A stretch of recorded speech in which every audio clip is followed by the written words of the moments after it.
अब हम आते हैं एग्जाम्पल नंबर 1 पर जो एनसीईआरटी में दिया हुआ है। मैं सारी चीज़ें मेंशन कर रहा हूँ। NCERT example number 1 that is page number 3। तो यहाँ पर आपको एग्जाम्पल दिया हुआ है, आप बुक में एक बार देख सकते हैं। Are the following statements are true और फॉल्स। तो हमें ट्रू फॉल्स मेंशन करना है। तो मैं यहाँ पे लिख रहा हूँ फर्स्ट पार्ट जो हमें दिया हुआ है। First part is every whole number is a natural number. तो याद करो मैंने आपको सर्कल्स बनवाए थे स्टार्टिंग में। पहला सर्कल मैंने नेचुरल का बनाया, दूसरा सर्कल याद करो मैंने होल का बनाया था। तो क्या कोई होल नंबर है जो नेचुरल के अंदर नहीं आ रहा? आ रहा है ऑब्वियसली। 0 देख लो, ये नेचुरल नंबर्स के अंदर नहीं आ रहा। तो हर होल नंबर नेचुरल हो, this is not true. Every whole number is a natural number is false. तो फर्स्ट का हमारा जो आंसर होगा वो होगा फॉल्स, क्योंकि रीजन दे देते हैं because 0 is a whole number, 0 is a whole number but not a natural number. तो मैंने आपको ये रीजन भी बताया ताकि आपको याद रहे जो मैंने पढ़ाया है, जो मैंने कॉन्सेप्ट बताया उसके हिसाब से, और मैंने आपको सॉल्यूशन भी लिख के दिया कि ये हमारा आंसर होना चाहिए। सेकेंड पार्ट को अगर हम देखें ध्यान से, सेकेंड पार्ट में लिखा है every integer is a rational number. Every integer is a rational number. फिर से सर्कल्स पर आते हैं। देखो, natural number, whole number, integer, and then जो हमारा फोर्थ सर्कल बना था वो क्यू रैशनल का बना था। तो इंटीजर्स देखो ध्यान से, every integer is rational. Yes, क्योंकि ये इसके बाहर नहीं है, कुछ भी इसके अंदर है। तो ये क्यू के अंदर आ रहा है हमारा इंटीजर, तो इसलिए every integer is a rational number. This is true. तो हम ट्रू लिखते हैं इसका आंसर, दिस इज ट्रू, और रीजन देते हैं because every integer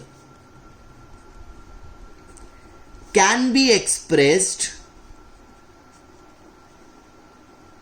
in p/1 form. अगर मैं p को इंटीजर मानूं तो देखो हर इंटीजर को अगर मैं 1 से डिवाइड कर दूं तो वो p/1 की फॉर्म में आ सकता है, इसीलिए वो एक रैशनल नंबर होगा। थर्ड पार्ट पर आते हैं। थर्ड पार्ट में लिखा है every rational number is an integer. Every rational number is an integer. फिर से सोच के देखो, क्या इंटीजर के बाहर रैशनल है या इंटीजर के अंदर रैशनल है? ऑब्वियसली इंटीजर के बाहर रैशनल है। तो हर रैशनल नंबर इंटीजर नहीं हो सकता। जैसे कि यहां लिखा था every whole number is a natural. तो अब देखो, क्या होल के अंदर नेचुरल है या नेचुरल के अंदर होल है? ऑब्वियसली नेचुरल के बाहर होल है, इसलिए होल नंबर सारे के सारे नेचुरल नहीं हो सकते। तो इस चीज का आप लोगों ने ध्यान रखना है। सिमिलरली Q जो है वो Z के रेंज के बाहर है, तो इसलिए सारे के सारे Z जो सारे के सारे हमारे Q हैं, रैशनल नंबर हैं, वो कभी भी इंटीजर्स नहीं हो सकते। तो हम इसीलिए इसका भी रीजन लिखेंगे, दिस इज फॉल्स। ये फॉल्स है हमारे लिए, बिकॉज अगर हम लिखना चाहें किसी भी डेसिमल को लिख सकते हैं 1.5 इज नॉट एन इंटीजर। तो आप लोगों को ध्यान रखना है। ये हमारा फर्स्ट एग्जाम्पल था जो शायद आपको अच्छे से क्लियर हो गया। एग्जाम्पल नंबर 2 पेज नंबर 4 पर आते हैं। लिखा है find 5 rational numbers between 1 and 2। तो हम एनसीईआरटी का मेथड फॉलो नहीं करेंगे, मैं अपने अलग तरीके से आपको बताऊंगा which is less time consuming. आपका करेक्ट होगा, थोड़े से मेरे मेथड्स डिफरेंट जरूर होंगे, लेकिन आपको करने में मजा आएगा। हमें 1 और 2 के बीच में 5 रैशनल नंबर्स निकालने हैं। देखिए कितनी आसानी से निकलते हैं। जिनके भी बीच में निकालने हैं उनको आप 10/10 से मल्टीप्लाई कर दो।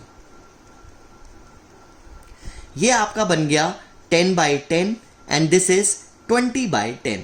अगर आप ध्यान से देखो दोनों का डिनोमिनेटर सेम हो चुका है, लेकिन न्यूमरेटर के बीच में बहुत ज़्यादा गैप आ चुका है, तो आप 10 और 20 के बीच में बहुत सारे नंबर्स लिख सकते हो आराम से। तो वो बहुत ईजी हो गया आपके लिए, विच इज़ 11/10, 12/10, 13/10, 14/10, 15/10, 16/10, 17/10, 18/10 एंड 19/10। आपको 5 बताने थे, लेकिन 1 2 3 4 5 6 7 8 9 नंबर पता चल गए। आप कोई भी 5 लिख लो as you wish, and this is very simple and easy way. आप लोग हर टाइप का क्वेश्चन इससे कर सकते हो, आपको कोई भी प्रॉब्लम नहीं होगी। क्लियर? इसके बाद हम स्टार्ट करते हैं एक्सरसाइज। आपकी एक्सरसाइज एनसीईआरटी की exercise 1.1। This is on page number 5। NCERT exercise 1.1 page number 5। इसके क्वेश्चन नंबर 1 में आपको क्या दिया हुआ है? लिखा is zero a rational number? Yes, zero a rational number. मैंने आपको पहले ही बताया था, because zero can be written in form of 0/1, that is p/q form. तो आप लिख सकते हो yes, it can be written in the form of p/q। p/q की फॉर्म में आप देख लो, इसको लिख सकते हो आराम से। यहां पे p और q दोनों के दोनों इंटीजर्स हैं। p इज इक्वल टू 0 अगर मैं बात करूं, q इज इक्वल टू 1, दोनों के दोनों इंटीजर्स है। दीज आर इंटीजर्स, और q जो है वो नॉट इक्वल टू 0 भी सेटिस्फाई कर रहा है। तो ये हमारा फर्स्ट क्वेश्चन का आंसर था कि yes, 0 is a rational number, it can be written in the form of p/q। p अगर 0 ले और q 1 ले तो यस, ये एक रैशनल नंबर बन रहा है।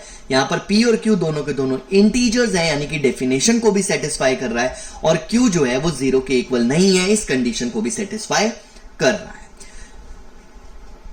क्वेश्चन नंबर 2 पर आते हैं। क्वेश्चन नंबर 2 पर आते हैं। इसमें लिखा है find 6 rational numbers between 3 and 4। तो 3 एंड 4 के बीच में हमें 6 रैशनल नंबर्स निकालने हैं, 6 रैशनल नंबर्स। तो बहुत ही ईजी है, मैंने आप लोगों को सिखाया था कि 3 इंटू 10/10, 4 इंटू 10/10। तो यह आपके सामने जो सिचुएशन बन रही है 30/10 एंड 40/10 बन रहा है। और अब आप आराम से इनके बीच में रैशनल नंबर्स ढूंढ सकते हो, विच इज 31/10, 32/10, 33/10, 34/10, 35/10 एंड 36/10। तो ये सारे के सारे रैशनल नंबर्स आए 1 2 3 4 5 6 बिटवीन 3 एंड 4, और इससे ज्यादा आसान तरीका और कुछ नहीं हो सकता। क्वेश्चन नंबर 3 पर आते हैं। क्वेश्चन नंबर 3 में भी ऐसा ही कुछ लिखा हुआ है, find 5 rational numbers between 3/5 and 4/5। तो अगर हम 3/5 और 4/5 की बात करें तो हम इसको भी वैसे ही कर सकते हैं, 3/5 into 10/10, 4/5 into 10/10।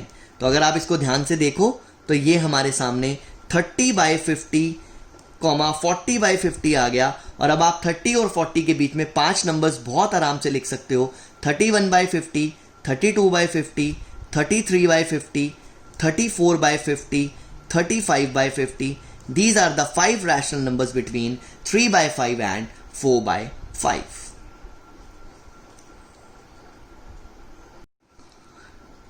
Question number 4, exercise 1.1. इसमें भी वैसा ही लिखा है, state whether the following statements are true or false. Give reasons for your answer. तो हम फर्स्ट पार्ट देख रहे हैं, मैं आपके सामने मेंशन कर रहा हूं, every natural number is a whole number. जो हमने एग्जाम्पल किया था ये बिल्कुल ऑपोजिट है। उसमें था every whole number is natural, इसमें है every natural number is whole, तो उल्टा हो गया। अब आप खुद देखो अगर ध्यान से,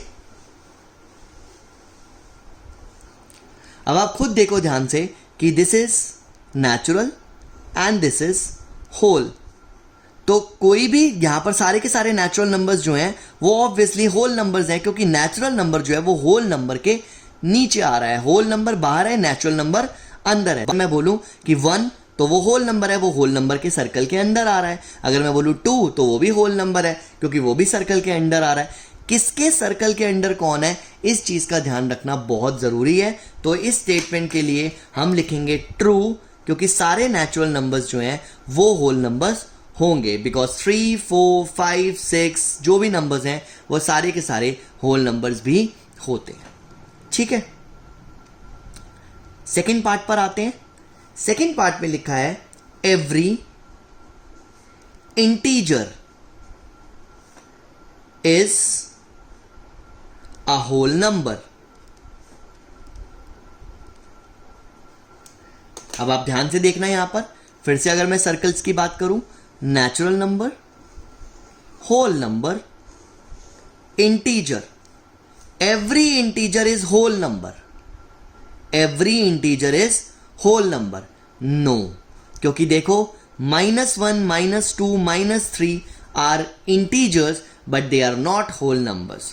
-1, -2, -3 are integers obviously, but not whole numbers, but not whole numbers।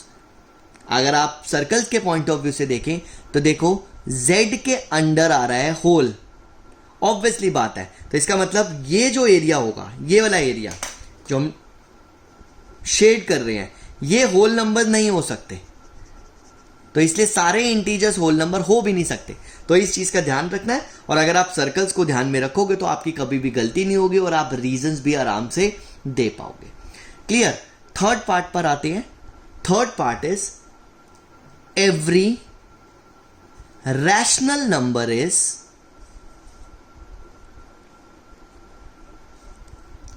a whole number। Again अगर मैं इसी सर्कल को और आगे बढ़ा दूंगा तो रैशनल नंबर आ जाएगा, और फिर से वो होल नंबर के बाहर है, तो इसलिए ये स्टेटमेंट भी हमारी फॉल्स होगी। ऑब्वियसली बात है, क्योंकि आप खुद सोचो कि क्या 3/5 होल नंबर है, क्या 1/3 होल नंबर है। These are rational numbers but they are not whole numbers. तो अगर उनकी रेंज के बाहर की बात की जा रही है तो वो कभी भी उस कैटेगरी में नहीं आएगा। आपको ये ध्यान रखना है, और आपको कभी भी कोई भी कंफ्यूजन हो तो आप इसी तरीके से सर्कल को इंक्रीज करते रहिए, तो आपको आराम से समझ आ जाएगा कौन सा नंबर किसके अंडर आ रहा है और कौन सा नंबर किसके अंडर नहीं आ रहा।